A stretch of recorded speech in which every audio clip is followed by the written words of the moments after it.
Imagine you're a popular YouTube gaming influencer. You've just received an early copy of Starfield, the most anticipated game of the year. Along with it comes a tempting sponsorship offer. Exciting, right? But there's a catch. Buried in the contract's fine print is a clause subtly discouraging negative criticism. As your viewership skyrockets, so does your reliance on these deals. This isn't just a hypothetical, it's the reality of today's gaming content landscape. Ask yourself, in a world where financial interests and authenticity collide, who can you truly trust? This scenario is just the tip of the iceberg in the ethical quagmire engulfing the YouTube gaming community. From covert sponsorships to glowing reviews, bought and paid for, the line separating genuine content from corporate propaganda has all but vanished.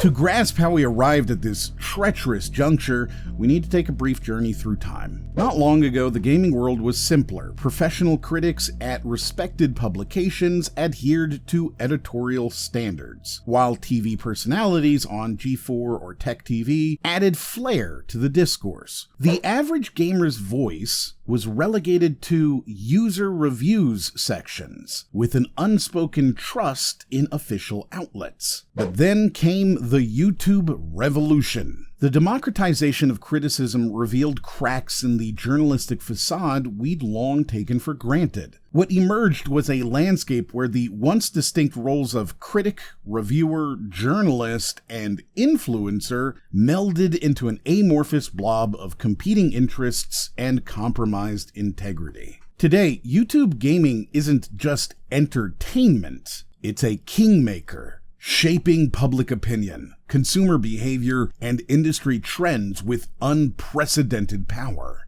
But with great influence comes great responsibility. A burden often crushed under the weight of tangled allegiances between creators, publishers, and platforms. The repercussions of this compromised system ripple far beyond individual viewers. When content integrity crumbles, game publishers prioritize influencer partnerships over game quality, flooding the market with mediocre titles hyped to the heavens. Meanwhile, innovative indie developers struggle for a sliver of the spotlight, lacking the resources to compete in this pay-to-play arena. The pressure to secure sponsorships and maintain cozy publisher relationships has a chilling effect on critical discourse. Content creators, their livelihoods hanging in the balance, may bite their tongues rather than speak out against industry malpractices. The result? A monotonous chorus of lukewarm praise, further eroding the credibility of gaming content. Now you may be wondering, who am I to guide you through this mess? Well, I've been swimming in these murky waters for 8 years now. I've worn every hat in the YouTube gaming world, from doing CSGO Overwatch matches to fumbling through VR demos. I've juggled daily group channels, churned out weekly news roundups, and even launched a spectacularly unsuccessful daily shorts channel. Name a YouTube gaming format and I've probably failed at it. But hey, those failures are just XP, right?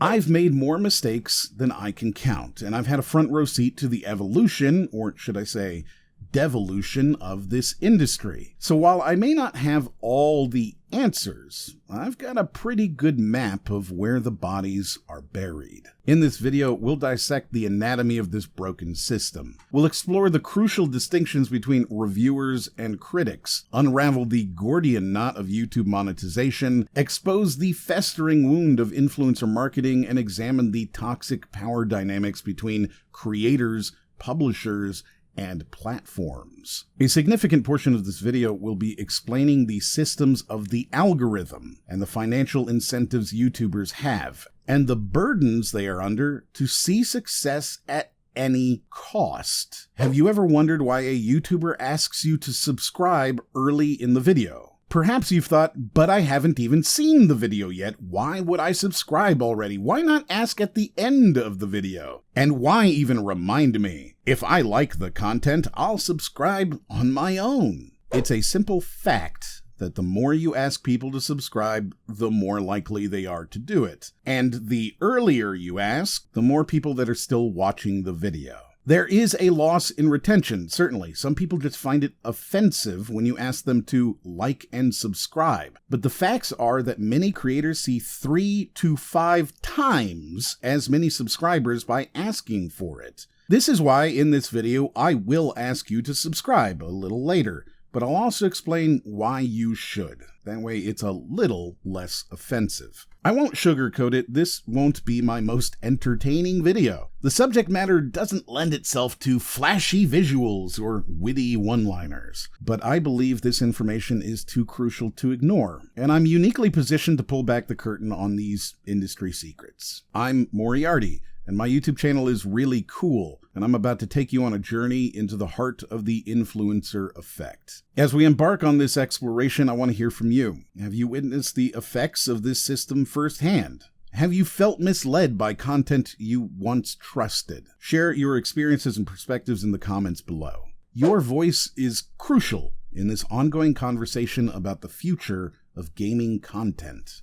Cyberpunk 2077, one of the most anticipated games of the decade, launches. Within hours, YouTube explodes with hyperbolic titles like Cyberpunk 2077, the biggest disaster in gaming history. These videos, often based on limited playtime or secondhand information, rack up millions of views while nuanced takes struggle for attention. The truth about Cyberpunk 2077's launch was indeed dire. The game was fundamentally broken, especially on last-gen consoles like the PS4, where it was practically unplayable. However, the most vocal critics on YouTube often hadn't even touched the game themselves. Instead, they regurgitated secondhand information and amplified the outrage, further muddying the waters of legitimate criticism. This phenomenon isn't isolated. Consider the Fallout 76 debacle, another prime example of the toxic interplay between hype, influencer culture, and corporate greed. Bethesda shamelessly promoted the game through influencers to drive pre-orders, only to launch a product in an utterly unacceptable state. The controversies piled up. A promised canvas duffel bag in the $200 collector's edition replaced with cheap nylon, while influencers received higher quality leather versions. The Nuka-Cola rum fiasco, where customers received a plastic shell over a regular rum bottle. And $276 jackets pushed by the very influencers who had been duped into promoting the broken game. The Fallout 76 launch was so catastrophic that retailers were left with mountains of unsold copies. The game's reception was so poor that many stores resorted to giving it away for free in bundles with other products, a damning indictment of both the game's quality and the industry's hype-driven marketing practices. This fiasco stands as a testament to the growing disconnect between marketing hype and product reality. Yet, much of the YouTube coverage focused on these surface-level controversies, rather than addressing the deeper issues of industry practices and the erosion of consumer trust. And many of those videos that promoted and hyped the game pre-release are still up today. These high-profile disasters aren't isolated incidents. They're symptoms of a systemic issue plaguing the gaming industry and its coverage. To understand fully, we need to zoom out and examine the ecosystem that breeds such catastrophes. YouTube's gaming landscape has been profoundly warped by its algorithms and the relentless pursuit of viewer retention. What was once a platform for genuine enthusiasm and critique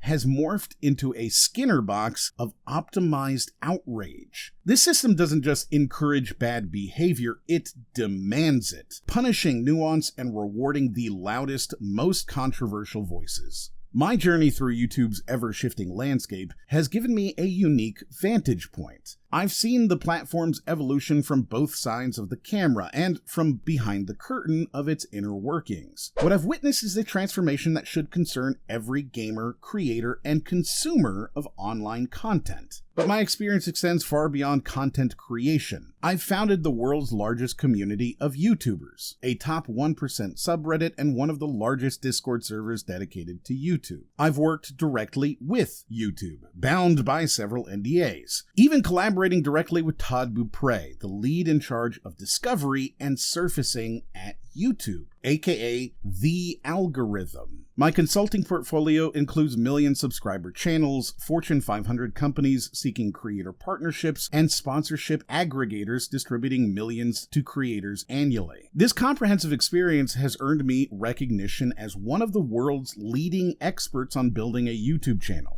Now, I know what you're thinking. If you're such an expert, why aren't you swimming in millions of subs yourself? Well, it turns out knowing the rules of the game doesn't always mean you want to play it. I've chosen to prioritize integrity over virality, a decision my bank account reminds me of daily. All this to say, I've felt the suffocating grip of data-driven content optimization from every angle. The demand to conform is relentless, a constant whisper urging creators to sacrifice substance for clicks. At the heart of this ecosystem lies YouTube's recommendation algorithm, or more accurately, The Algorithm with a capital A, a sophisticated black box artificial neural network, overseeing a network of smaller, specialized black boxes. This isn't simple code, it's a complex system that grows and adapts continuously. YouTube's directive to The Algorithm is clear and singular. Make people spend more time on YouTube. And it has delivered with far-reaching consequences. While this has helped some creators find their audience, it has also had disastrous consequences for content quality and integrity. The algorithm's insatiable hunger for engagement forces creators to optimize and then hyper-optimize their content, often at the expense of substance. It uses a complex set of metrics, including the infamous P-score, which quantifies audience engagement through variables like popularity, passion of audience, passion of content, and more. The algorithm, first and foremost, is looking for user satisfaction. This might sound somewhat vague, and it sort of is, but more than that, it's sort of wrong. You might hear user satisfaction and think that that means that you, the user, enjoy a video a whole lot. But that's viewing it from the audience standpoint. You have to look at it from YouTube's view. It wants you to be overall satisfied within various attribute satisfaction measurements, but also loyal, and with what's called a repurchasement intent. YouTube tracks everything about you, to the point that it's actually kind of terrifying because no one really understands how pervasive data brokering really is. Google directly collects your search history, location data from maps and Android phones, email content from Gmail, video viewing history from YouTube, voice commands from Google Assistant, all app usage on Android, and browser history from Chrome, including incognito, by the way. But that's just the start. Google also purchases or obtains anonymized credit card transaction data, matching it to your email receipts. They link online ad views to in-store purchases using your location and transaction info. Those loyalty program discounts you get with the barcode on your keys, Google buys that data and correlates it with your store visits. They acquire demographic information, both self-provided and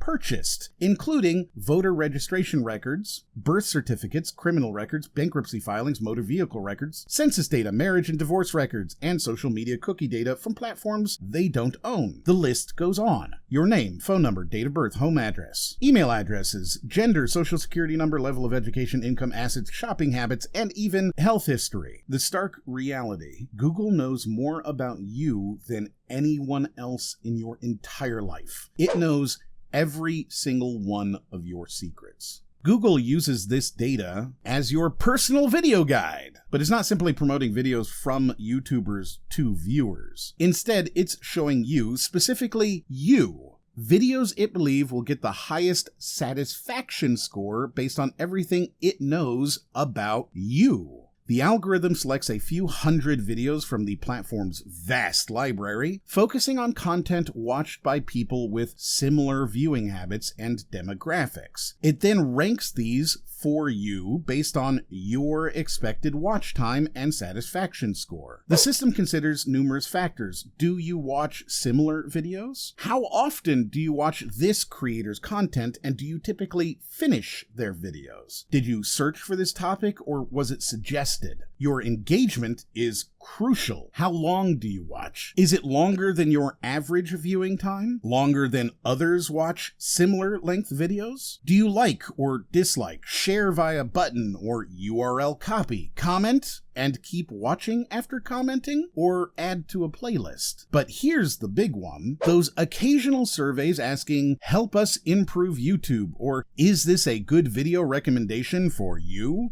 With smiley faces, stars, or descriptors like interesting or fun. These surveys are mind-bogglingly important because they capture extreme reactions. Most people only engage when they have strong feelings, either love or hate, instantly revealing the viewer's passion. If the video can't even motivate a click on a smiley face, it's likely a dud. But remember, it's not about good or bad, it's about overall platform satisfaction. Did you watch for a long time, like, subscribe, comment, share, and continue watching other videos? What YouTube calls session watch time. And then still give 5 stars in a survey. It sounds so ridiculous, but this is how the algorithm decides whether or not you're satisfied. And that satisfaction score, even from just a couple of surveys, can catapult a video to viral status or bury it in obscurity. It is for this reason that I would love it if you would take your time to subscribe to my channel if you've enjoyed this video so far. I always try to make the most informing and interesting videos that I can, and your engagement helps other people see the videos, which allows me to keep creating them. I've got a lot of videos in my backlog, and I tend to get pretty deep into explaining how things work. I have a really fascinating 3-hour video about philosophy that I managed to paint with a coating of The Outer Wilds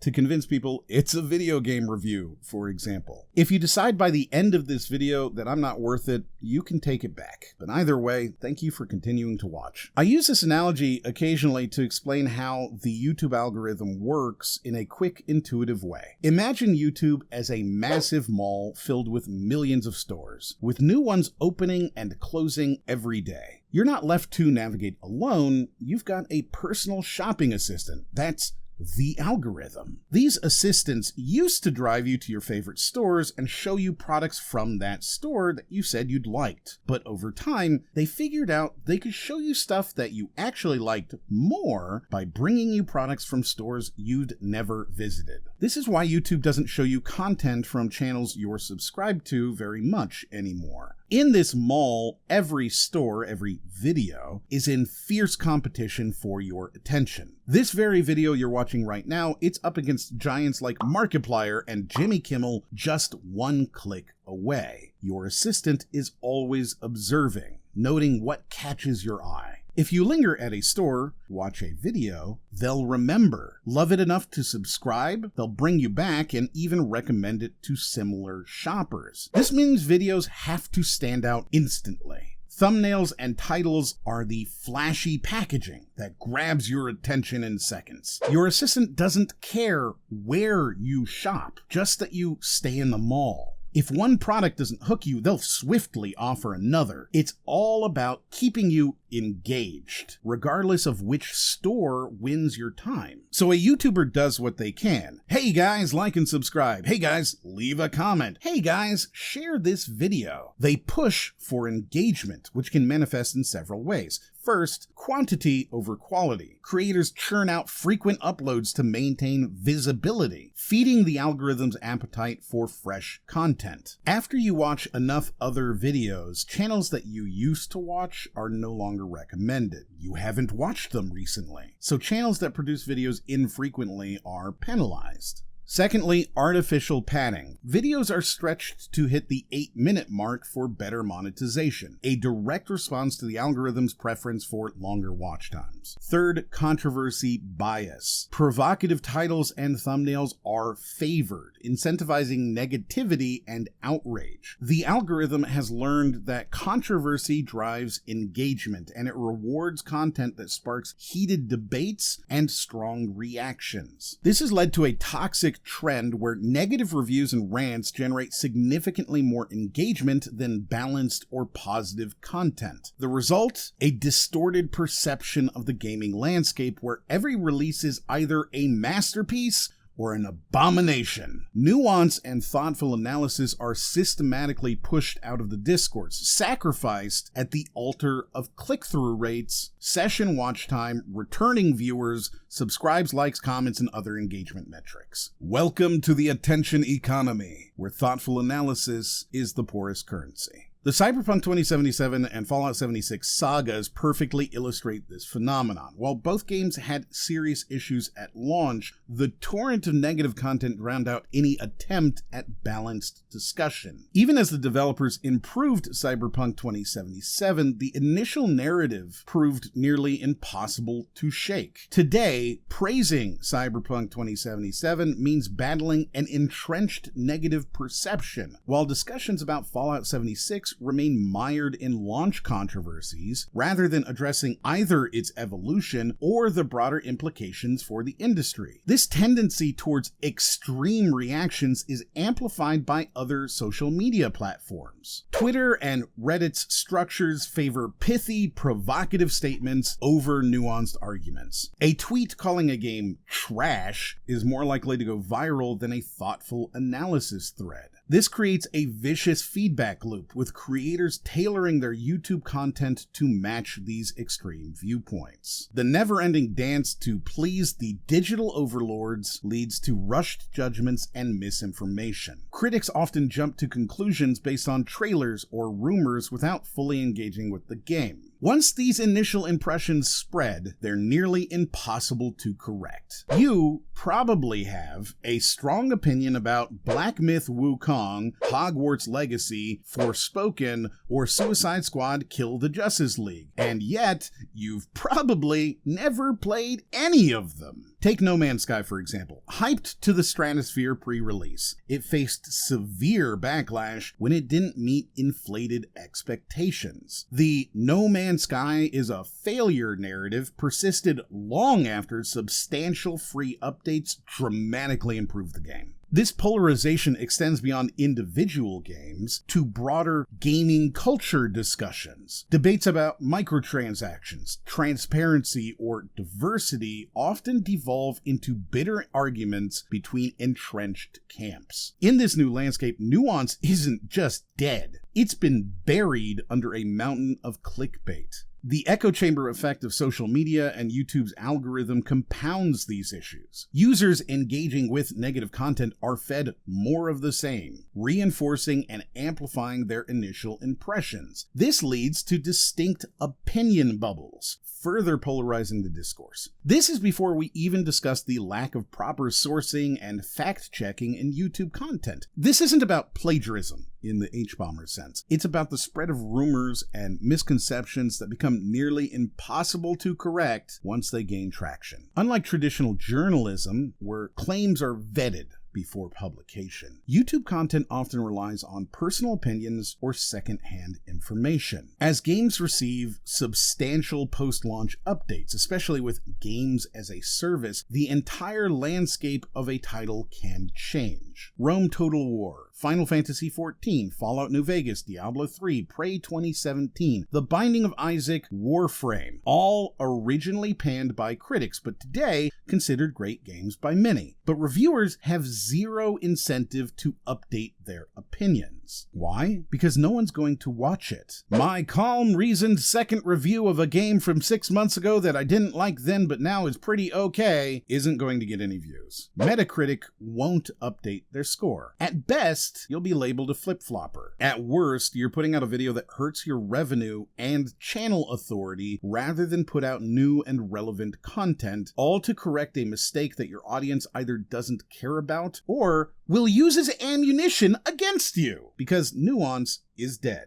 This problem is exacerbated by the lack of transparency in content creation. Remember how I mentioned earlier the importance of knowing the background of a video? It becomes even more critical here. Is the footage sourced directly by the YouTuber, or is it lifted from World of Long Plays? Is that glowing review based on a cutting-edge PC build, while the average player struggles with console performance? These details matter, but they're often obscured or omitted entirely. The result, a fractured narrative about a game's quality and evolution, where initial impressions become fossilized, regardless of a game's actual state. It's a system that actively discourages accuracy and nuance in favor of hot takes and first impressions. And in this algorithm-driven landscape, that's a recipe for disaster. It's crucial to recognize that this isn't just about individual bad actors. The system itself, with its focus on engagement metrics, encourages these behaviors. Even creators striving for objectivity and nuance find themselves pushed towards extreme positions and clickbait tactics to remain visible in an increasingly crowded space. The algorithm, YouTube's digital Puppetmaster, pulling the strings of creators and viewers alike. The principles of thoughtful critique and balanced analysis have been eroded by the relentless pursuit of views, likes, and engagement. In this new landscape, it's the audience that ultimately suffers, left to navigate a sea of sensationalized content and conflicting information, where nuance is sacrificed at the altar of algorithmic engagement. As we've seen, YouTube's algorithm exerts immense pressure on content creators to produce certain types of videos. But this algorithmic influence is just one piece of the puzzle. To truly understand the challenges facing gaming content creators, we need to follow the money. Let's dissect the financial underpinnings of the YouTube gaming sphere and confront how these economic factors corrupt the nature and quality of the content produced. At the heart of YouTube's monetization system lies AdSense, Google's advertising platform that allows content creators to earn revenue from ads displayed on their videos. Creators receive 55% of the ad revenue, while YouTube pockets the remaining 45%. However,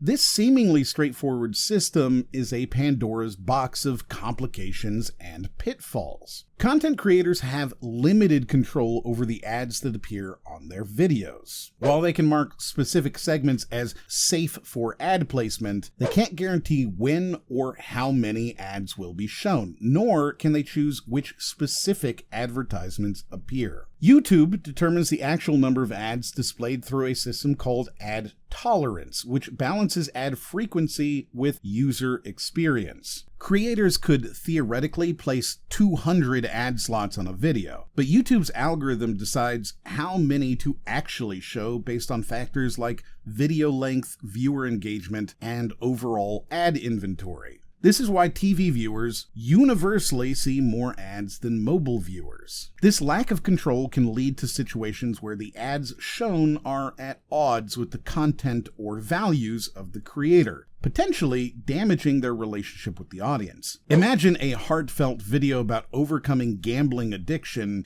interrupted by an ad for online casinos. The cognitive dissonance is jarring. Moreover, the revenue generated from ads is wildly unpredictable and depends on a multitude of factors. The CPM, cost per mil, or the amount paid per 1,000 views, can vary dramatically based on the content niche. An average video creator might see a CPM of $7 to $10, but the range is staggering. A meme channel might struggle to break $1 CPM, while a finance channel could see their playback-based CPM soar as high as $100 or even $150. This disparity isn't just about content, it's about the audience demographics that content appeals to. A viewer who lives in New York City, Paris, or Dubai, works in investment banking or as a lawyer, and is a millennial or baby boomer is automatically more valuable due to the high-end advertisements that will reach them. But wait, there's more!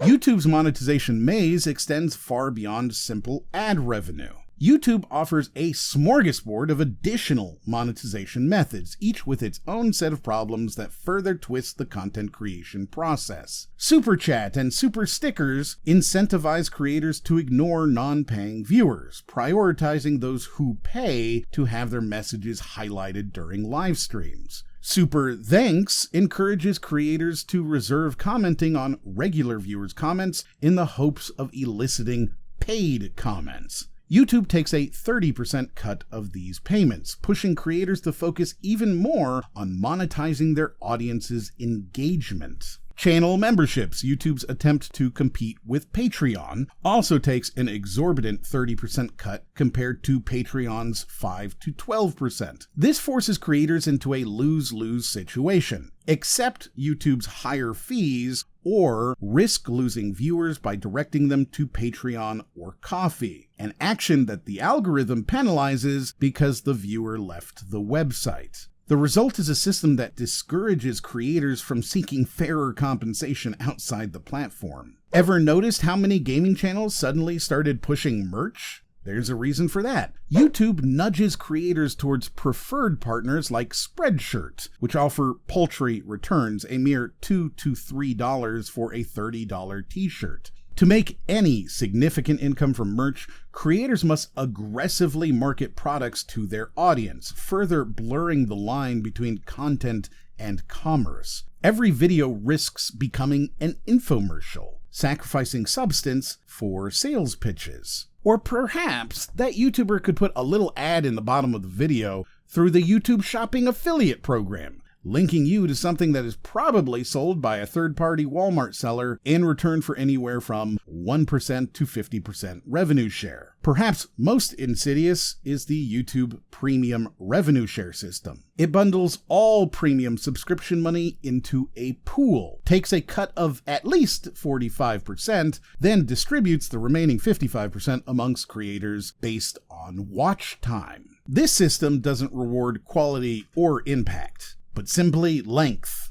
Creators are incentivized to produce longer videos, padding content and stretching topics beyond their natural conclusion, all in a desperate bid to capture more of the premium pie. The result is a platform awash in bloated, overlong content that prioritizes watch time over substance or concision. Each of these monetization methods introduces its own set of twisted incentives, pushing creators to prioritize profit over quality, engagement over substance, and quantity over concision. The result is a platform where the pursuit of revenue actively degrades the quality of content, leaving viewers to wade through a sea of padded videos, aggressive marketing, and content warped by the never-ending chase for monetization. To put these numbers into perspective, let's break down the potential earnings for a creator with 100,000 subscribers who puts out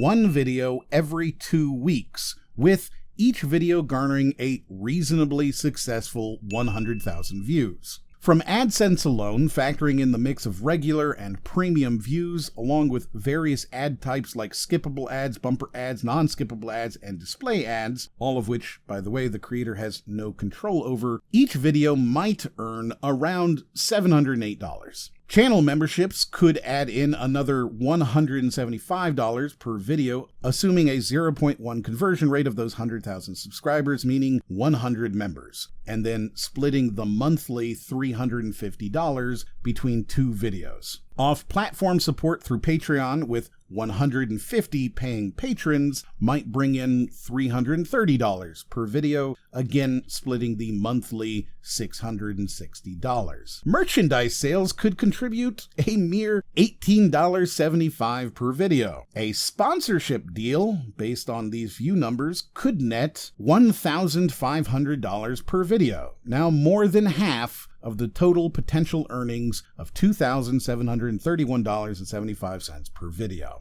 However, the video itself only makes around $700 from ads. The extra $500 from memberships and Patreon are entirely dependent on that creator having built a large, loyal following to supplement their income. And that's assuming they only put out 2 videos a month. For creators posting weekly, that supplemental income per video is cut in half. Daily uploads, it dwindles to a mere fraction. Suddenly, that $1,010 monthly total looks a lot less impressive when spread across 30 videos instead of 2. This illustrates why creators are so desperate to secure sponsorships, and why they're willing to sacrifice their integrity to chase views. It's not just about making more money. For many, it's about making enough money to sustain their channel and livelihood in a system that demands constant content, but rewards it inconsistently at best. Every 2 years, some top 10 YouTuber commits some horrific crime to video, and everyone pays the price as ad revenue drops. Enter the golden goose, sponsorships. These deals have become a financial lifeline for many YouTubers in an increasingly uncertain advertising landscape. These deals typically involve a company paying a creator to feature or mention their product within a video. The rates for these sponsorships are generally based on the creator's viewership, often calculated using the average views from their last 10 videos or the videos in the past 90 days. A common rate might be around $15 per 1,000 views, which can potentially double or triple a creator's revenue compared to AdSense alone. However, this sponsorship model introduces a host of ethical dilemmas and potential conflicts of interest. The pressure to maintain high viewership to secure better sponsorship deals can influence content decisions, pushing creators towards more sensationalized or controversial content that drives views at the expense of nuance or accuracy. It's a Faustian bargain. Sacrifice integrity for financial stability. Affiliate links represent another problematic revenue stream. These links allow creators to earn a commission on products purchased through their unique referral links. The relatively low commission rates, often around 20 cents for a $20 purchase, can lead to a sense that creators are selling out for minimal returns. Yet the cumulative effect of these links can significantly influence a creator's content and recommendations, turning every video into a potential shopping list. The cultural attitude towards supporting creators financially adds another layer of complexity to this monetization landscape. The pervasive entitlement culture amongst YouTube viewers who demand endless free content while refusing to support creators financially has created a perfect storm of perverse incentives. This manifests in various ways: refusal to whitelist channels on ad blockers, use of tools like Sponsor Block to skip sponsored segments, complaints about pre-roll ads, and abysmally low conversion rates to paid memberships or Patreon support. With the average channel converting only 0.01% of viewers to paying members, even though I assumed 2.5 times as many in my numbers earlier. Creators are forced to chase views at any cost, resulting in a race to the bottom of clickbait titles, manufactured controversies, and intellectual dishonesty. Let's pull the curtain back further and examine the annual income of our hypothetical successful creator with 100,000 subscribers. Posting one video every 2 weeks, they might earn around $71,000 per year before taxes. This breaks down to about $18,400 from AdSense, $4,550 from channel memberships, $8,580 from Patreon, $490 from merchandise, and a whopping $39,000 from sponsorships, over half their income. However, the financial reality is far less rosy when we factor in taxes, living expenses, and production costs. After paying $10,869 in federal self-employment taxes and an average of $7,956 in state and local taxes, they're left with about $52,200.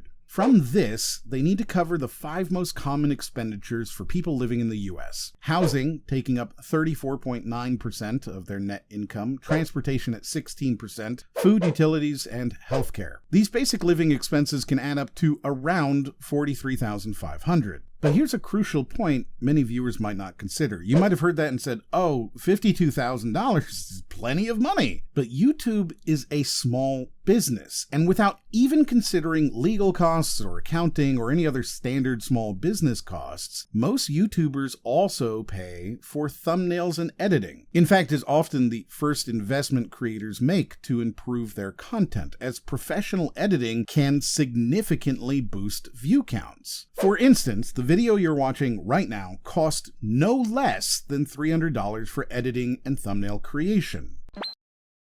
For our hypothetical creator making 26 videos a year, that's an additional $7,800 in annual expenses. After accounting for these production costs, our creator is left with just $900 for all other expenses, including equipment upgrades, software subscriptions, and any other costs of running their channel. This very successful creator with a silver play button, likely working 60 hours a week for 50 weeks a year, ends up with an effective hourly rate of $17.40 before expenses, but a mere 30 cents an hour after accounting for basic living costs and minimal production expenses. And remember, this is with 0 benefits, no job security, and no protections. Miss a video due to an illness or emergency, that's $2,700 in potential earnings gone, potentially pushing them into debt. To be clear, content creation is a chosen occupation, not a mandatory one. But the reality is that even successful creators are essentially gig workers without any of the traditional employment safeguards, constantly at the mercy of algorithmic whims and viewer engagement, often barely scraping by or even getting into debt despite their apparent success. This toxic cocktail significantly corrupts content creation decisions. The pressure to increase viewership at almost any cost becomes paramount, as alienating even a sizable portion of the audience may be deemed acceptable if it results in improved revenue through sponsorships, which primarily care about raw view numbers. And the reason for this desperation becomes clear when we consider the financial reality without sponsorships. Our hypothetical creator goes from barely scraping by to being over $13,000 in debt annually. Even with a reduced tax burden, the numbers simply don't add up. Creators are forced to make impossible choices: cut healthcare, reduce food quality, or forego transportation. When $39,000, well over half of a creator's income, hinges on securing sponsorships, the pressure to compromise ethical standards becomes overwhelming. Remove the memberships, and that 100,000 subscriber, very successful creator is now earning only $18,420 a year off the ads on their 2.6 million views from 26 bi-weekly videos. That's a little more than $6 an hour from the actual video ads themselves. These financial pressures intersect with YouTube's algorithmic incentives in ways that profoundly warp the nature of gaming content on the platform. The algorithm's preference for certain types of content, such as longer videos, controversial videos, or highly emotional reactions, pushes creators towards formats and styles that often sacrifice integrity for engagement. It's a digital arms race, where nuance and thoughtful analysis are the first casualties. Creators desperate to avoid financial ruin are compelled to chase trends, manufacture drama, and prioritize quantity over quality, all in hopes of catching the algorithm's favor and attracting those crucial sponsorships. I know that was a lot. Trust me, I'm as overwhelmed as you are sometimes, and I do this for a living. But stick with me, because understanding this is crucial. YouTube's monetization ecosystem is fundamentally broken. The pressures of monetization, the demands of the algorithm, and the corrupting influence of financial incentives have created an environment where honesty and integrity are often sacrificed for views and financial gain. Creators are trapped in a system where their livelihood depends on playing by rules that incentivize the degradation of content quality. The challenge we face isn't just about improving individual practices, it's about rethinking the entire ecosystem of gaming content creation and consumption on YouTube. Without systemic change, genuine, thoughtful content is being drowned out by a sea of clickbait, controversy, and compromised integrity, all driven by creators' desperate need to simply make ends meet.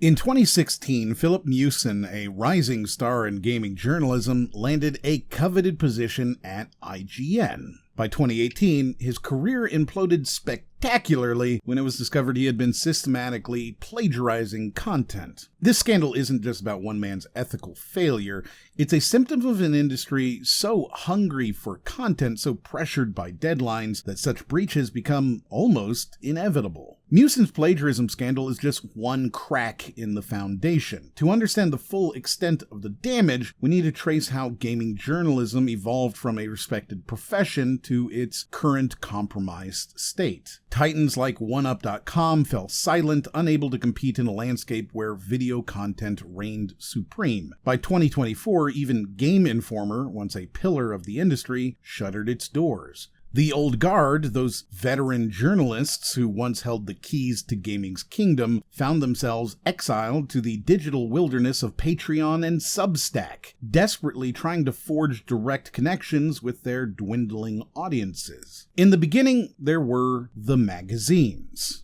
Sacred tomes filled with wisdom from on high. Their words were gospel, capable of determining a game's fate with a single review score. Then came the great digital migration, with sites like GameSpot and IGN leading the charge. Suddenly, the line between pro-journalist and passionate fan became fuzzy. The rise of blogging in the mid-2000s threw gasoline on this fire of democratization. Anyone with a keyboard and an opinion could now throw their hat into the ring. This explosion of voices brought diversity, but also diluted the authority of traditional outlets. Against this backdrop, YouTube emerged as a game-changing platform. Initially gaining traction through Let's Play videos, it quickly became home to a diverse range of gaming content. This shift towards video represented a seismic change in how gaming information was consumed and produced, with personality-driven content becoming the dominant form of gaming media. This transition brought both opportunities and challenges. It allowed for more immersive and engaging ways to convey information about games. Viewers could see high-quality game footage, watch real-time reactions, and get a better sense of a game's atmosphere than ever before. I'm not saying this shift was all bad. There's something undeniably compelling about watching someone's real-time reaction to a jump scare or a plot twist. But there's a dark side to this personality-driven content. As viewers, we form parasocial relationships with these creators, often accepting their word as gospel. Critical thinking? Why bother? With myriad voices competing for attention, it's increasingly difficult for viewers to discern fact from opinion, or get balanced perspectives on complex issues. This problem is exacerbated by YouTube's recommendation algorithm, which, as I've said, rewards controversy and outrage while burying nuanced analysis. The Mewson scandal, while shocking, is just the tip of the iceberg. Consider the case of Nick Calandra, another figure whose career trajectory illustrates the ethical decay in gaming journalism. According to allegations from former colleagues, Calandra, who held prominent positions at outlets like Gamementary and The Escapist, repeatedly engaged in ethically dubious practices. He allegedly traded positive coverage for favors and job opportunities, manipulated content to align with personal biases, and kept staff in the dark about crucial business decisions. This pattern of behavior, reportedly replicated across multiple outlets, is a stark illustration of how the relentless demand for content and the blurring of lines between journalism and PR can compromise integrity. In an ecosystem that prioritizes personality cults over genuine critique, such ethical lapses become almost inevitable, further eroding the foundations of gaming journalism. These systemic issues don't just affect those at the top, they trickle down to impact everyone in the industry. The The GameXplain debacle serves as a stark reminder of the grueling conditions these pressures create. The entire staff quit en masse, fed up with a system that expected them to produce videos with only 1 to 3 days of lead time. They were working overnight to play games, record footage, write reviews, and produce videos, all while maintaining relationships with game developers and securing review codes. Many were juggling these demands with other full-time jobs, since videos for GameXplain earned them a pitiful $1 to $2 an hour based on flat rates of $100 to $200 per review. The exodus led to the founding of Good Vibes Gaming, an attempt to escape this exploitative cycle, and that's great. They managed to get out and make it work. But let's not kid ourselves, this is just one outlet, and their prior experiences at GameXplain is symptomatic of an industry where the relentless pursuit of content threatens to compromise everything we once held sacred. The erosion of journalistic integrity isn't limited to high-profile scandals or systemic pressures. It manifests in the day-to-day content that passes for gaming journalism. Take, for instance, a recent Kotaku article about a $250 Sonic X Shadow Generations Collector's Edition. What should be a critical examination of value and industry practices instead reads like a breathless press release. The writer, seemingly swept up in nostalgia, fails to question the exorbitant price tag or the industry's trend in exploiting fan loyalty. There's no analysis of whether the included items justify the cost, no broader context about the proliferation of overpriced collector's edition, and certainly no critique of the marketing machine driving these releases. Instead, we're treated to unabashed enthusiasm and thinly veiled product promotion. This isn't journalism. It's advertising masquerading as editorial content. The blurring of lines between critical coverage and marketing hype exemplifies how far the industry has fallen, when even Kotaku, an outlet once known for hard-hitting coverage, though now often dismissed as partisan and unreliable, produces such uncritical fluff pieces. It's clear that the prioritization of access and clicks over journalistic integrity has become the norm rather than the exception. In this environment, ethical lapses like Muson's plagiarism become almost laughably inevitable. While Muson's actions were his own, they highlight how the demand for constant content, the pressure to be first with reviews, and the need to generate views at any cost create a perfect storm for compromised integrity. Looking at the state of game journalism today, from plagiarism scandals to algorithmic pressures, we're forced to confront an uncomfortable truth. The industry has lost its way. The principles of journalistic integrity that once guided gaming coverage have been eroded by the relentless pursuit of views, likes, and engagement. An influential gaming YouTuber known for their fair and critical reviews posts a scathing critique of Square Enix's Forspoken. The video goes viral, resonating with players who felt the game fell short. Within days, the YouTuber finds themselves cut off from Square Enix's press list. No early access codes, no invitations to press events. As news of this blacklisting spreads, a chill runs through the community. Other creators begin to self-censor, fearing similar repercussions. The influencer marketing landscape in gaming has devolved into a cesspit of moral bankruptcy and manufactured authenticity. What was once touted as a more direct, honest form of promotion has revealed itself to be a labyrinth of conflicts of interest, hidden agendas, and outright deception. At the heart of this transformation lies a fundamental shift in power dynamics. The traditional model of gaming journalism, characterized by professional critics writing for established media outlets, has been largely supplanted by the decentralized system of influencers, streamers, and YouTubers. In this brave new world of gaming influence, your Twitter follower count is your currency, and being buddies with a PR rep is your golden ticket. Being buddies with a PR rep opens more doors than years of thoughtful analysis. This system of nepotism and cronyism ensures that games are promoted not by the most insightful voices, but by the most well-connected sycophants. It's a perverse incentive structure where cultivating personal relationships with industry insiders becomes more important than honing one's craft or building a genuine connection with an audience. When promotional opportunities are allocated based on personal relationships rather than the quality or reach of a creator's content, games are not always being showcased or reviewed by those best equipped to do so. The result is a narrowing of perspectives and a homogenization of gaming discourse, as the same small circle of well-connected influencers dominate the conversation around new releases. But wait, it gets worse. The problems are compounded by frequent instances of poor communication and jaw-dropping incompetence from game companies. The rampant incompetence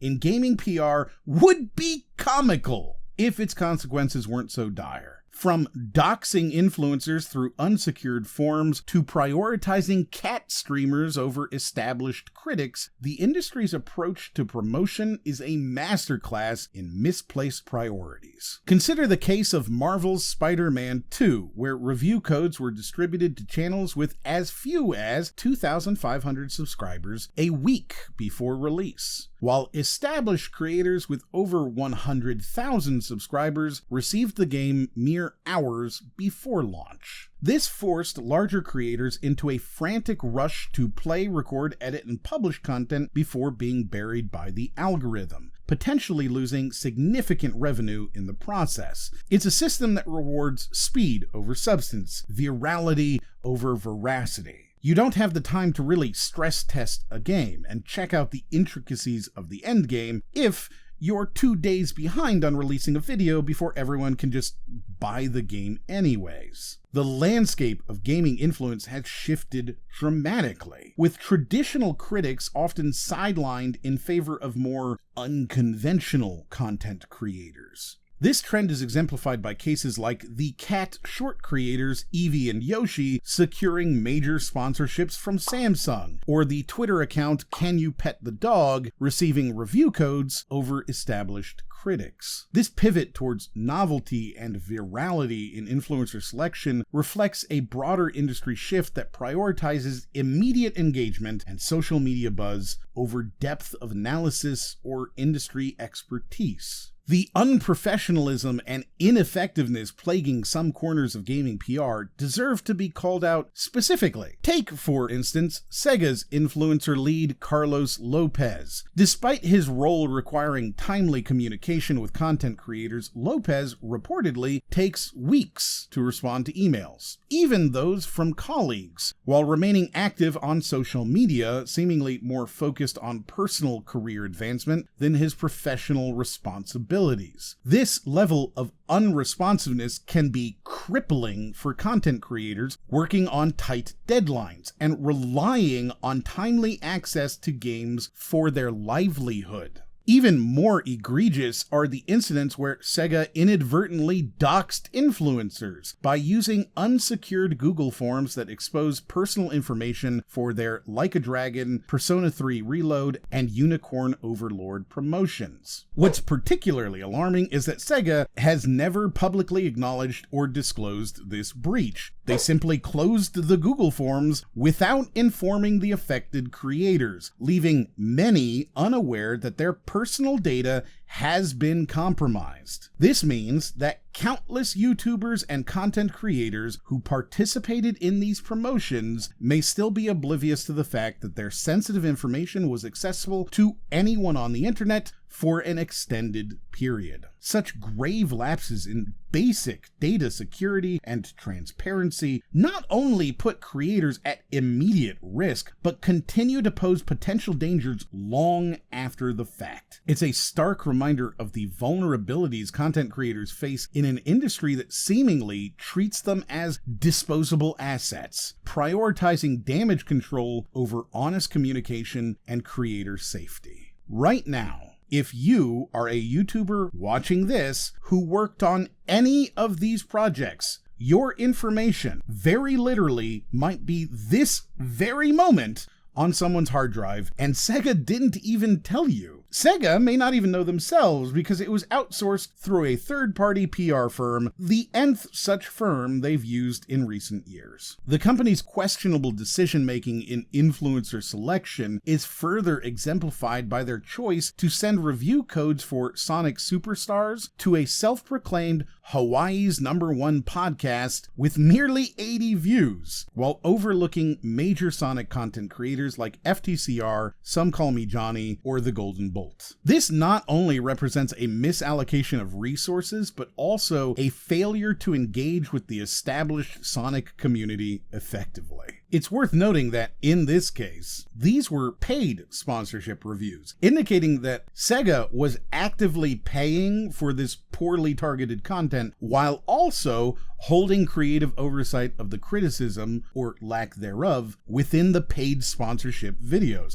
It's a true monolith to the broken system where connections trump competence. Other companies aren't immune to such facepalm-worthy behavior. Marvelous/Xseed's Elena, known as That One Girl TV, once reply-alled to a YouTuber requesting a code for Story of Seasons by suggesting they might give it to him, even though he's a bit of a small fry. This kind of dismissive attitude towards creators, especially when inadvertently made public, can severely damage relationships and trust within the influencer community. It's a microcosm of the larger issues plaguing the industry, a lack of respect for content creators, and a failure to understand the ecosystem they're operating in. The dysfunction in gaming PR is further illustrated by the experience of a content creator who found it easier to get a response from the official RoboCop Twitter account than to secure a review code through the game's publishers. It highlights the often Byzantine and ineffective nature of many companies' influencer outreach programs. It's a system so broken that fictional cyborg law enforcers are more responsive than actual PR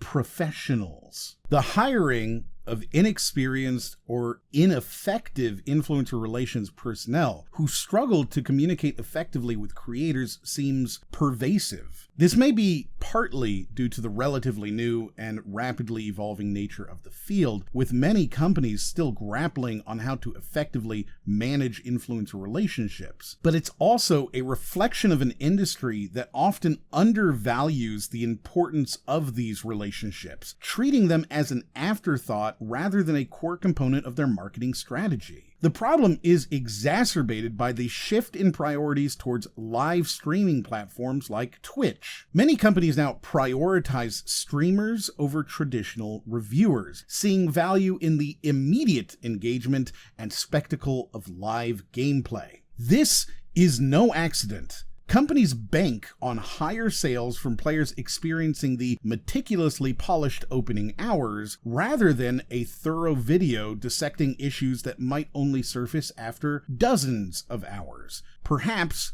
in an endgame few will reach. While this approach can generate buzz and immediate visibility, it often comes at the expense of more thoughtful, in-depth analysis. Coming up with something insightful to say about a game takes time. I am abysmal at live debate, but given a couple hours, I can construct an arsenal of salient points. Demanding a review live in front of an audience with only an hour of playtime guarantees half-baked responses and generic reactions. It's a system that prioritizes quantity over quality, immediacy over insight. The industry's ulterior motives are further exposed by the growing trend of developers and intermediaries like Keymailer, Woovit, and terminals reserving review keys exclusively for streamers. Many internal PR contacts have doubled down on this approach, funneling games and paid contracts solely to the streaming sphere. The emotional and mental toll of navigating this complex and capricious system cannot be overstated. Content creators find themselves in a constant state of uncertainty, never knowing if their next email will be answered, if they'll receive a crucial review code, or if a negative review might result in being blacklisted from future opportunities. This pressure can lead to self-censorship, with creators hesitating to voice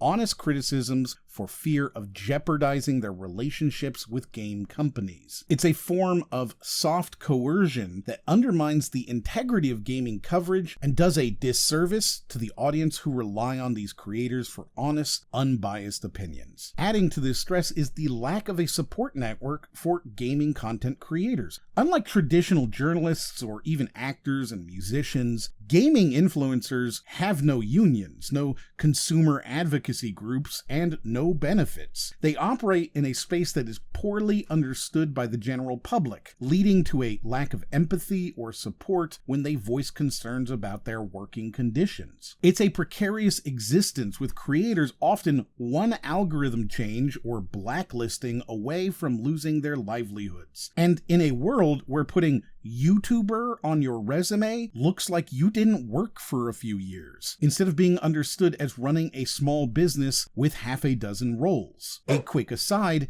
if you're super knowledgeable about trade associations and government relations, contact me on Twitter or Discord and let's have a chat. The power imbalance between game companies and content creators is stark and often leads to exploitation and unethical practices. The fear of blacklisting, being cut off from future review copies or promotional opportunities, can have a chilling effect on honest criticism. This fear is not unfounded, as there have been numerous reported instances of companies retaliating against creators for negative reviews or unfavorable coverage. It's even happened to me. It's a system that incentivizes conformity and punishes dissent, ultimately stifling the diverse range of opinions that a healthy gaming discourse requires. Compounding this issue is the public's misguided perception of content creators' lives. I've shown you that even a very successful creator with millions of annual views and 100,000 subscribers might only see $18,000 a year, but viewers often lack empathy because they see our lifestyle as enviably glamorous. We're famous and just play video games for a living. They assume we're all raking in millions from sponsors, living the high life. This couldn't be further from the truth. Take D'Angelo Wallace, a YouTuber with millions of subscribers and videos that have hit over 18 million views. He once publicly disclosed his entire sponsorship for a video, a mere $7,000. That's peanuts for a channel producing 1 to 3 videos a year with hundreds of millions of views. The reality of monetization is far more complex and stratified. YouTube Select, formerly Google Preferred, operates by placing the highest value ads only on top creators individually vetted for brand suitability. YouTube Specialists tailor campaigns specifically for these channels, meaning yes, the absolute cream of the crop,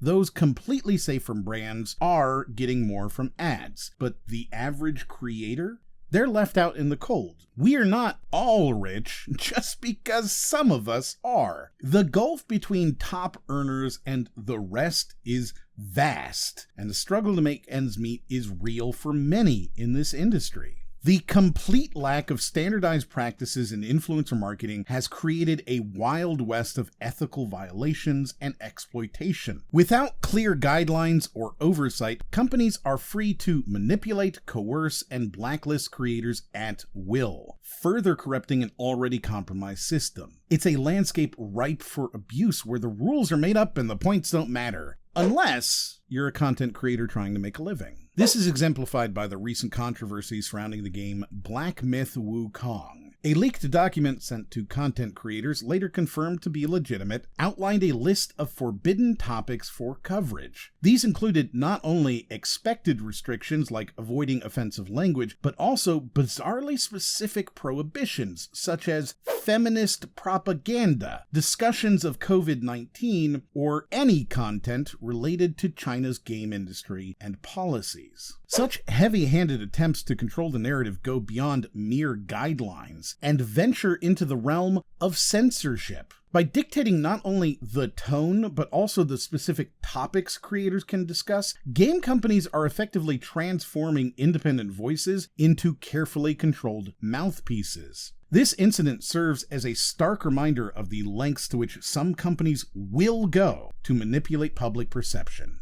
even at the cost of stifling genuine discourse and critique, or perhaps with the intent to. The pervasive nature of this problem is further illustrated by the experiences of YouTuber RagnarRox. In a revealing thread, RagnarRox shared his frequent encounters with game developers and PR agencies seeking sponsored videos. His insistence on maintaining editorial freedom and providing honest opinions, including criticism, has led to the rejection of over 95% of these sponsorship requests. RagnarRox's experiences paint a grim picture of an industry where integrity is often viewed as a liability. PR representatives express shock at the notion of allowing criticism in sponsored content, instead providing lists of mandatory praise points that creators must present as their own thoughts. This pressure to conform to a prescribed narrative not only compromises the creator's integrity, but also exploits the trust of their audience, turning what should be honest reviews into thinly veiled advertisements. Influencer marketing now dominates publisher budgets, granting them unprecedented power over content creators. Publishers can make or break careers through their control of early access, exclusive information, and promotional opportunities. This soft power shapes game narratives as effectively as direct censorship, transforming independent voices into corporate mouthpieces while maintaining a facade of authenticity. The system is fundamentally corrupt. Pressure to maintain publisher relationships, fear of retaliation for honest criticism, and lack of standardized practices creates an environment where integrity is routinely sacrificed for access and financial gain. The audience ultimately is the victim of this grand deception. They're fed a diet of carefully curated hype, manufactured enthusiasm, and watered-down critique, all designed to serve corporate interests rather than inform consumers. I mentioned earlier that YouTubers have no control over the ads on their videos, and this can come rearing its head in this ethical morass, illustrated by the brazen actions of THQ Nordic, today known as Embracer. In a move dripping with irony, they manually purchased ads for their game SpongeBob Cosmic Shake to run on a YouTube video titled "The Death of THQ from Billions to Bankrupt in 5 Years," a scathing critique of their own past failures. By advertising on content critical of their past failures, THQ is effectively attempting to control the narrative, or at the very least, capitalize on the attention their past mistakes have garnered. This cynical tactic exemplifies how companies shamelessly exploit even critical content for self-promotion, blurring the lines between critique and commercialization. It raises ethical questions about the relationship between content creators, their messages, and the advertisements that accompany their work. A stark reminder of the industry's moral bankruptcy, where no platform is too sacred to be co-opted for marketing, and even a company's own sordid history becomes fair game for opportunistic advertising. The current system of influencer marketing in gaming is beyond repair. It's a machine designed to churn out puff pieces and neutered reviews, all while masquerading as authentic content. The dream of influencer marketing as a path to more honest, direct communication between creators and audiences has been thoroughly corrupted by corporate greed and systemic manipulation. In this landscape, true critique becomes an act of rebellion, and honesty a liability. We're left with a gaming media ecosystem that prioritizes access over integrity, relationships over truth, and hype over honest analysis. It's a disservice to the games we claim to love and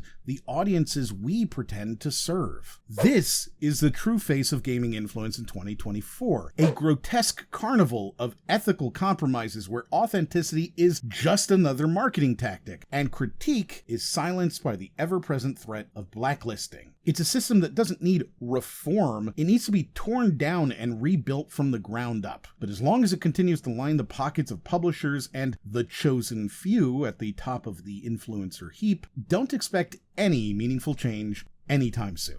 What happens when the watchdogs become the vultures? In the world of discourse, we're witnessing a grotesque transformation where those meant to guide us through the digital landscape are instead feeding off its corpses. The ecosystem of criticism is rotting from within. What was once a vibrant forest of diverse opinions has become a toxic swamp, where ethical breaches are ever present and content creators are the invasive species thriving in the muck. The recent fall of Gerard the Completionist Khalil from grace serves as a stark reminder of the fragility of online fame and the murky ethics of modern gaming discourse. Khalil's reputation, built over years of content creation, shattered overnight due to allegations of charity fraud. This isn't an isolated incident in the gaming community, as evidenced by other high-profile cancellations like that of Pro Jared, and worse still, as there are those who not only commit ethical breaches but profit from platforming and exploiting them. But why should their downfall matter to you, the viewer? To answer that, we need to peel back the layers of modern gaming discourse and examine how the roles of critics, reviewers, and influencers have become obliterated. What began as a democratization of content creation has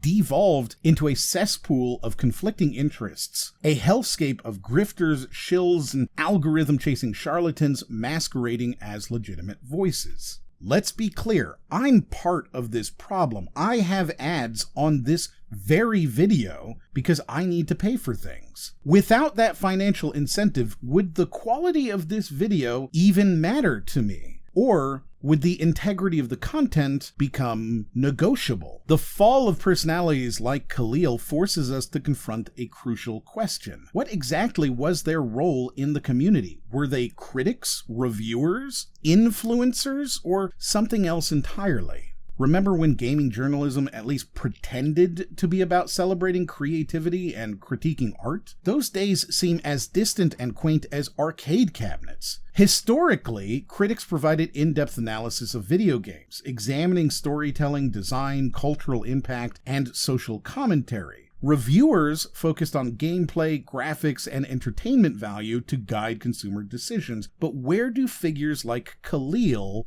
fit in today's landscape? Today's successful gaming creator wears many hats: writer, broadcaster, editor, marketer, designer, salesperson, negotiator, and business manager. This multifaceted role breeds a perfect storm of conflicts of interest. How can you maintain critical integrity while chasing sponsorships? How do you balance entertainment value with analytical depth? The result is mediocre content creators more focused on chasing trends than providing genuine insight. The sponsorship model has transformed once reputable critics into corporate mouthpieces, their opinions as worthless as the overpriced gaming chairs they enthusiastically endorse. In some cases, content creators deliberately foster dependency in their collaborators, using financial incentives to keep problematic figures producing content. The saga of Keemstar and his exploitation of content creator Boogie2988 serves as a stark illustration of how the quest for content and profit can lead to the erosion of all ethical standards in gaming media. As Keemstar put it when justifying keeping Boogie on his show, this is the only thing he has left. This creates a perverse cycle where unethical behavior is rewarded with continued platform and income under the guise of preventing homelessness or providing accountability. You have to understand how complex this is, right?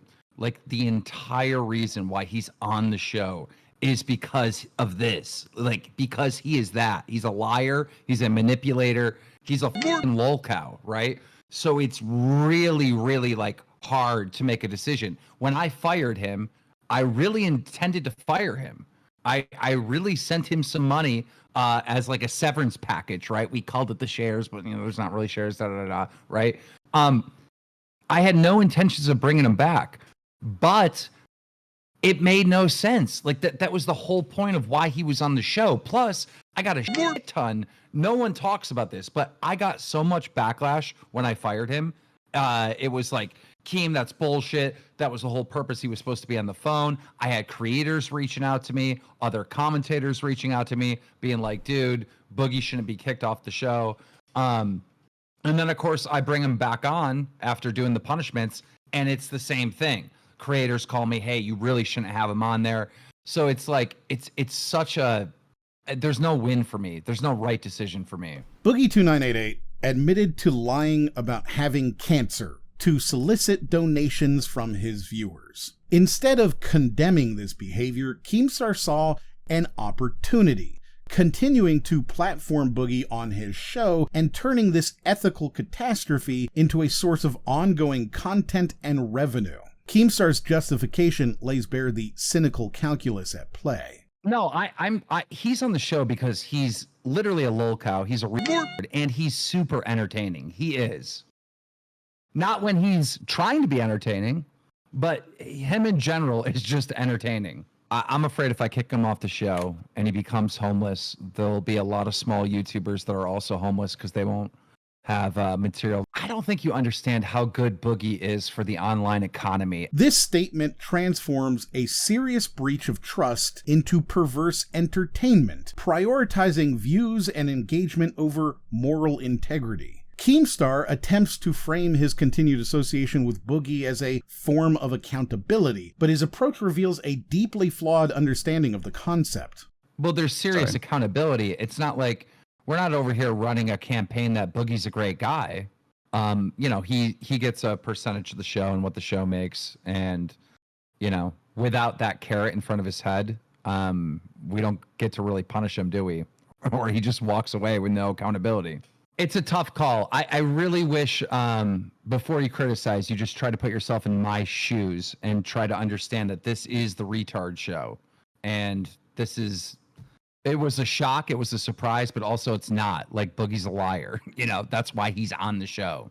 This case study exemplifies the corruption of integrity in discourse, let alone gaming discourse. It demonstrates how the lines between critic, entertainer, and exploiter have become hopelessly blurred, undermining the entire ecosystem. Given this environment of compromised integrity and blurred roles, the importance of genuine aesthetic criticism in gaming becomes even more pronounced, but this too is fraught with challenges. First, subjectivity. One critic's masterpiece is another's derivative drivel. Second, interactivity. Unlike passive media, games demand player engagement, making each experience unique. Third, rapid evolution. The breakneck pace of technological advancement constantly shifts the goalposts of evaluation. The notion of expertise in aesthetic criticism is itself debatable. Some argue it's grounded in years of study and experience. Others maintain it's a social construct shaped by dominant cultural values. The idea of the critic as an objective determiner of aesthetic value assumes universal standards can be applied to all works, and that critics can transcend their subjective experiences. But in today's landscape, who can truly claim to be an expert when the roles of critic, reviewer, and influencer have become so blurred? Further complicating matters, audiences often misrepresent their own preferences. Every creator learns the futility of audience surveys. You've likely voted in a poll asking, "What should I stream next?" while knowing you had no intention of watching. This disconnect between stated preferences and actual behavior adds another layer of complexity to the critic's role. The courtier's reply is a rhetorical device often used in game criticism, particularly by commenters and fellow YouTubers. This fallacious argument dismisses criticism by claiming the critic lacks sufficient expertise or engagement with the subject matter. It sets an unreasonable bar for engagement and can be used to deflect valid critiques. You didn't play for 500 hours? Your opinion doesn't count. It's a convenient way to ignore legitimate criticism based on who it comes from, rather than its merit. We see a similar deflection tactic employed by figures like Keemstar when confronted with ethical concerns. Homie, I don't know who you are. I've never met you. But I feel like I'm in Twitter a couple years ago before Elon took over in the midst of cancer culture. Like, it's just insane. Like, there's no negotiations. There's no middle ground. It's just he must be homeless. So what we have is a highly democratized platform where anyone can create anything. a hybridization of critics and reviewers, content creators wearing dozens of hats, and contentious aesthetic criticism where no one can decide what good art means. We can't define what a critic is anymore. Critics are expected to do too many things, leading to inevitable conflicts of interest. No one can decide what constitutes good art, and even if they could, there's no consensus on who's qualified to make that determination. It's a perfect storm of subjectivity, conflicting interests, and gatekeeping masquerading as expertise. How can we even begin the discussion? Our definitions are warped and worse, personalized. To address this, I propose new definitions. A game critic should go beyond surface-level opinions, engaging in deep analysis, interpretation, and recontextualization of games as an art form. They should examine games through various lenses, providing insightful perspectives that challenge viewers to think critically about games and the industry. A reviewer should be defined as a content creator providing subjective opinions and recommendations based on personal experiences with video games. They focus on aspects like gameplay, graphics, and entertainment value to help viewers make informed purchasing decisions. These definitions aren't perfect, but they're a starting point for navigating the treacherous waters of modern gaming discourse. As we move forward, remember the fall of Khalil, the exploitation of Keemstar, and the lies of Boogie. Let these stories be a call to action, a reminder to question, to think critically, and to demand better from the content we consume. And I want to be clear, a lot of people are like, well, Keem's not going to get rid of him because he's profiting from the show. I mean, the show's like, my cut's like $4,000 on a good month. Like, you know what I mean? That's nothing compared to what I make. No, but what I'm saying is I keep seeing, like, you know, peasants in the chat and other peasant commentators, right? Saying, oh, Keem's just doing this for the money. This is so little money, you know, from what I make and my other stuff. Like, no, there would be no money motive. Turkey Tom just covered Lolcow, and he goes, I don't know why Keem does this. The money's not worth it. The views aren't worth it. It's just a headache. I don't know why he does it. And it's for me, it's like so impossible to do a show with Wings and Boogie. They're so irrelevant and dead, and it's over with. And to make it a success is like, I don't know, it's like playing podcasts on hard mode. Like, it is absolute hell. It is not fun. Then why do you keep doing it? Is it just because you're entertained by it? It's, I don't know. What do you do when you've already, like, done it? You know, it's you gotta love the internet, man. This shit is fun. It's just fun. I don't know why I do half the shit I do, to be honest.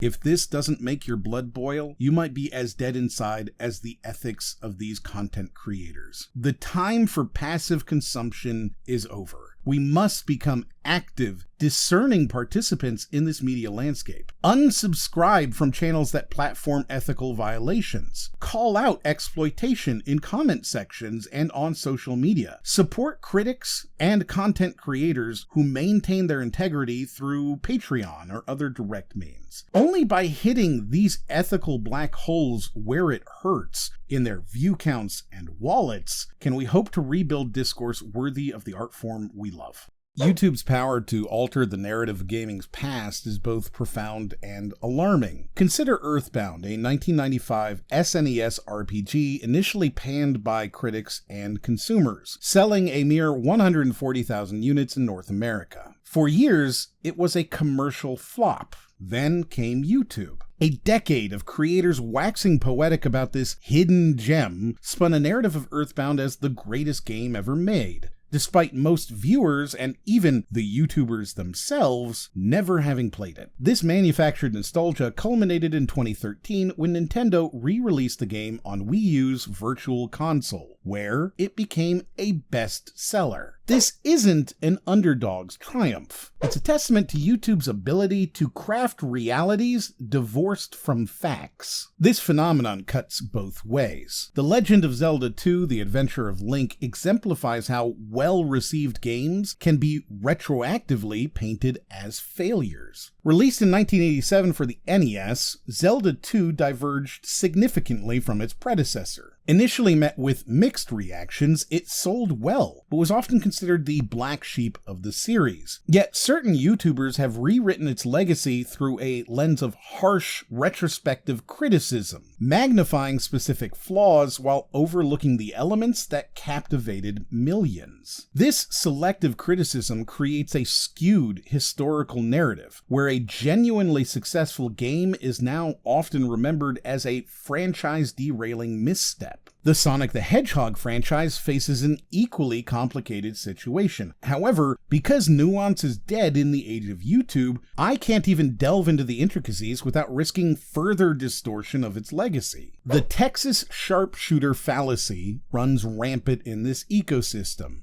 YouTubers cherry-pick data to support predetermined, often controversial conclusions while ignoring contradictory evidence. Named after the image of a shooter firing at a barn wall and then painting a target around the tightest cluster of bullet holes, this fallacy creates the illusion of accuracy where none exists. In the gaming world, this might manifest as a viewer latching onto a single negative review that confirms their skepticism about a highly anticipated game, while dismissing numerous positive reviews as paid shills. Alternatively, a die-hard fan of a particular franchise might cherry-pick glowing comments about a new release while ignoring valid criticisms, simply because they desperately want the game to be good.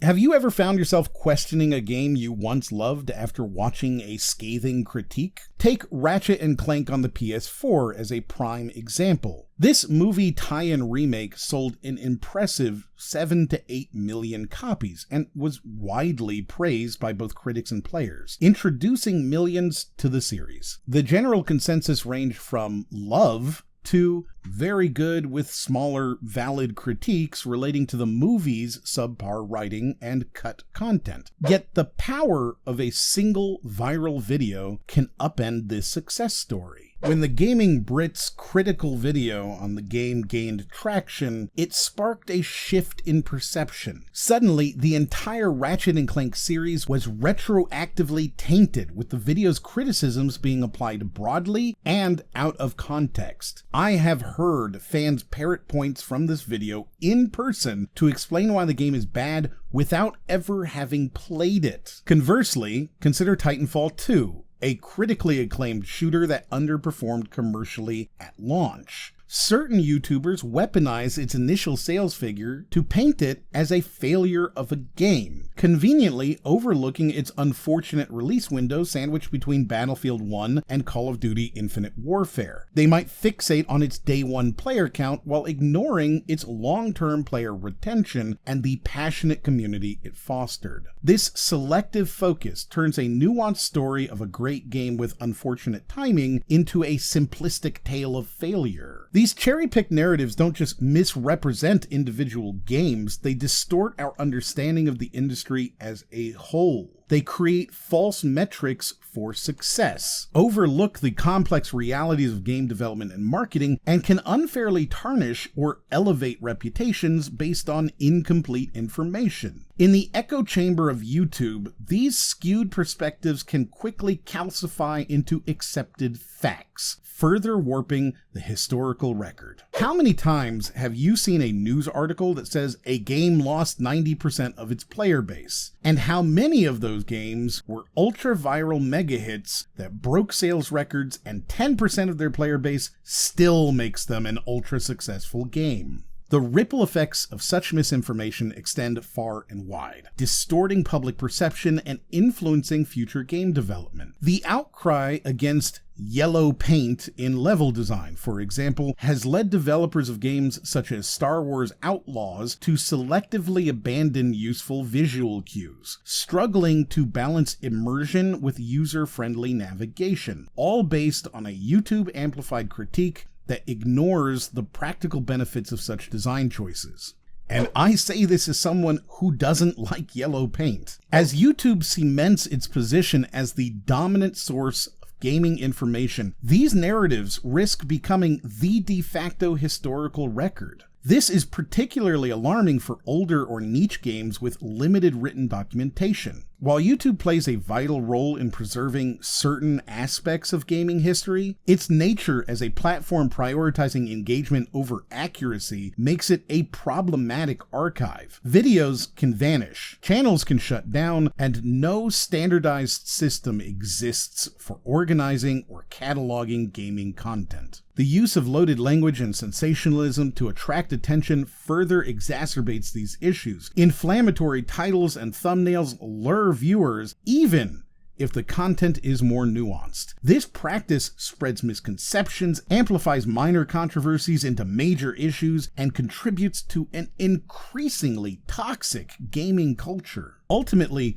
preserving gaming history on YouTube is a collective responsibility. Content creators must prioritize accuracy and context, even when it's not algorithm friendly. Viewers need to cultivate critical thinking skills and seek diverse perspectives, and the platform itself should consider ways to promote high-quality, factual content alongside its engagement-driven model. Here's the multi-million-dollar question. How do we balance the preservation of gaming history with the realities of a platform driven by engagement? Given the deeply entrenched nature of these issues and the financial incentives driving them, meaningful change seems unlikely without significant systemic overhaul. The challenge we face is not just correcting individual misconceptions, but fundamentally rethinking how we create, consume, and preserve gaming information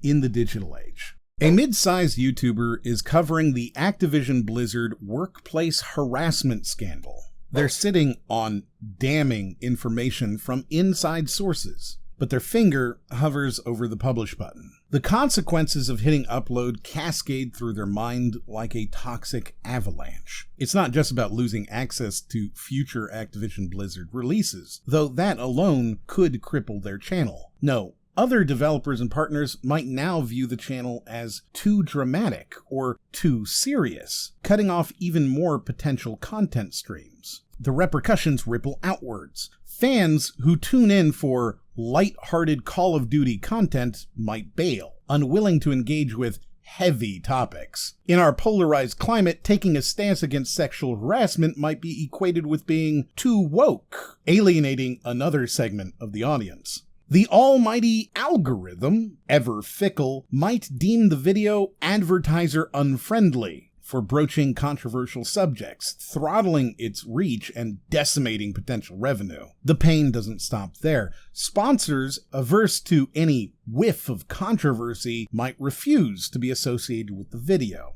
If the piece doesn't hit arbitrary view quotas, the creator could be strong-armed into producing free content to make up the difference, turning principled journalism into a financial liability. All the while, their audience, blissfully unaware of this excruciating calculus, eagerly awaits their take on the controversy. This is a stark illustration of how the YouTube gaming ecosystem can effectively muzzle crucial conversations, leaving viewers in a carefully curated information vacuum. To navigate this minefield of compromised content, viewers must cultivate a level of media literacy that borders on paranoia. In an age where misinformation spreads like wildfire and conflicts of interest lurk behind every sponsorship deal, passive consumption is no longer an option. Viewers must interrogate every piece of content, probing for hidden agendas, questioning the absence of critical voices, and considering what forces might be shaping the narrative they're being fed. The YouTube gaming landscape isn't just imperfect, it's a system where ethical considerations are routinely sacrificed on the altar of algorithms, access, and advertising dollars. As consumers of this content, we're left with a choice. Develop the critical thinking skills to see through the smoke and mirrors, or remain unwitting participants in a grand charade of manufactured authenticity. Enter I'm Vain, your BS detection toolkit for the digital age. This framework stands for independent sources, multiple sources, verification, authoritative informed sources, and named sources. Without these tools, viewers are sheep to the slaughter in YouTube's misinformation abattoir. Every video must be approached with the skepticism of a hardened detective, every claim scrutinized for hidden agendas and conflicts of interest. Let's apply I'm vain to a real-world example, the August 2024 Mr. Beast scandal. As accusations spread rapidly online, the need for analytical skills in the digital age become evident. Independent sources. The accusations came from former employees, potentially biased by past experiences. Multiple sources. While there were 2 videos, they came from the same channel, lacking truly independent corroboration. Verification. Many claims lacked concrete evidence at the time, highlighting the challenge of verifying online allegations. Authoritative informed sources. The accusers, while insiders, weren't in management, limiting their perspective on company-wide practices. Named sources. Some sources were named, others remained anonymous, complicating verification. This case underscores the importance of critical analysis in an era of vital information spread, demonstrating how I'm vain can guide us in evaluating complex online controversies. Neither immediate acceptance nor dismissal of these claims is appropriate. As viewers, we must critically examine the information, consider potential biases, and remain open to new evidence. This balanced stance allows us to take allegations seriously while upholding principles of fair analysis and due process. To go a bit deeper, let's not forget the ultimate bad faith argument, the tu quoque fallacy, also known as the appeal to hypocrisy. This logical fallacy attempts to discredit a person's argument by pointing out their personal flaws or inconsistencies, rather than engaging with the substance of their claims. It's the intellectual equivalent of saying, I know you are, but what am I? This might manifest as viewers dismissing a creator's critique of microtransactions because the creator has purchased microtransactions in the past, or discrediting a review because the reviewer has previously given positive scores to games that the viewer dislikes. This type of argumentation not only derails productive discussions, but also creates an environment where creators may feel hesitant to voice honest opinions or admit to past mistakes for fear of having their entire body of work dismissed. The YouTube gaming landscape is rapidly evolving, fragmenting into niche communities that risk becoming echo chambers. This fragmentation, while offering diverse content, threatens to polarize discourse and limit exposure to varied perspectives. As these silos form, the challenge of obtaining a comprehensive view of the gaming world intensifies. And just when you thought it couldn't get more complicated, enter the AI apocalypse. Imagine countless AI-driven channels flooding the market with indistinguishable game reviews, drowning human voices in algorithmic noise. This deluge will demand viewers develop razor-sharp skills to distinguish between authentic human content and synthetic media. I promise you, this is harder than you think it is. I already get at least one comment per week accusing me of being an AI voice. The future of gaming criticism is at a crossroads. As AI threatens to flood the market with synthetic reviews, human critics must evolve or become obsolete. Our value lies not in regurgitating game features, but in providing incisive cultural analysis and emotional resonance that algorithms can't replicate. The gaming industry can no longer hide behind opaque practices. Publishers and developers must embrace radical transparency, partnering with educators to demystify game development and marketing. This isn't just good ethics, it's essential for fostering an informed, critical player base. The current state of YouTube gaming content isn't just problematic. It's a catastrophic failure of journalism, criticism, and basic ethical standards. The lines between critics, reviewers, and corporate shills haven't just blurred, they've been obliterated, leaving viewers adrift in a sea of compromised content and hidden agendas. Reviewers, once trusted consumer guides, now serve as little more than marketing mouthpieces. Critics, whose role is to explore a game's artistic merits and cultural significance, find themselves drowned out by the cacophony of superficial commentary. This erosion of genuine criticism stunts the maturation of games as an art form, reducing complex works to mere products. Content creators are caught in a Faustian bargain, forced to sacrifice their integrity on the altar of algorithmic favor. They dance to the tune of an ever-changing YouTube algorithm, their artistic and journalistic aspirations ground to dust under the relentless pressure for views and engagement. In this cutthroat environment, thoughtful analysis is a luxury few can afford. The challenges are numerous and complex. Creators often rely on a volatile mix of ad revenue, sponsorships, and crowdfunding to sustain their work. The demand for rapid content production spawns an endless stream of hot takes and meandering essays that prioritize shock value over substance. In the world of influencer marketing, personal relationships and networking often take precedence over the quality of one's work. And that's nothing to say about the cultural vultures sitting on the sidelines forcing perceived peasants to dance for a living just because it's funny to them to do so. The need for greater transparency, professionalism, and equity in the gaming industry is paramount. Game companies and PR firms must develop standardized, transparent systems for working with content creators. Platforms like YouTube need to overhaul their algorithms to reward depth and accuracy over pure engagement metrics. Yet, these necessary changes remain frustratingly out of reach. As we look to the future, a new threat looms on the horizon. Imagine a world where AI-generated content dominates the gaming landscape, churning out daily videos with impossible efficiency. This isn't science fiction, it's the looming reality of content creation in the age of artificial intelligence. Every issue we face today will be exacerbated, from the pressure for constant content to the struggle for authenticity in a sea of manufactured opinions. The apocalypse of authenticity is not a distant possibility. It's knocking at our door. Thank you to my patrons, and I'll see you on the next one.